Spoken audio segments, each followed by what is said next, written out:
vous partager ma méditation de ce matin, tirée de l'évangile de Matthieu, au premier chapitre, des versets 18 à 24.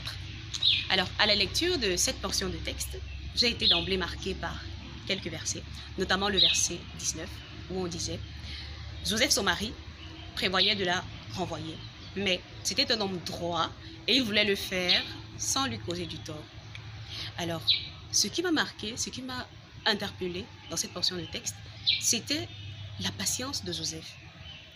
Et intérieurement, je me suis demandé, comment est-ce que je fais lorsque j'apprends une nouvelle choquante? Généralement, lorsque j'apprends une nouvelle qui me choque, qui me met en colère, qui m'angoisse ou qui me stresse, j'ai tendance à agir sur le champ et sous l'impulsion de mon sentiment.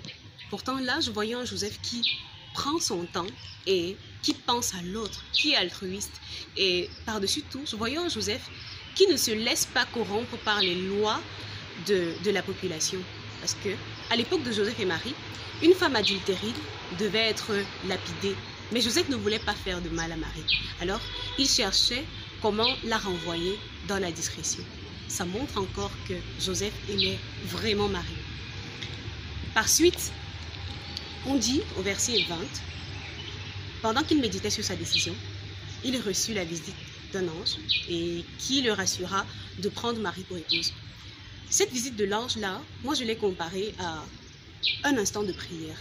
Oui, j'ai vu là un Joseph qui, étant angoissé, étant choqué, entre en prière pour avoir un dialogue communicatif avec le Seigneur et chercher à savoir ce qu'il doit faire, comment est-ce qu'il doit se comporter.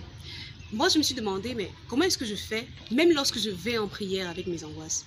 Et je me rendais compte que, même lorsque je vais en prière avec mes angoisses, j'écoute plus la voix de mon angoisse, de ma colère, de mon stress, que la voix même du Seigneur. Alors, ce matin, le Seigneur m'invitait à de la patience, à venir vers lui lorsque j'ai des nouvelles choquantes, mais à ne pas me laisser parler par mes sentiments premiers. Alors, je ne lui dis pas tout de suite que je serai désormais un Joseph parfait. C'est vrai que je m'appelle Joséphine et que Joseph c'est mon saint patron. Mais je ne peux pas lui dire que je serai désormais Joseph parce que je sais que c'est difficile. Mais je le supplie de venir m'aider à mettre mes sentiments de côté et à entrer en prière. Pardon.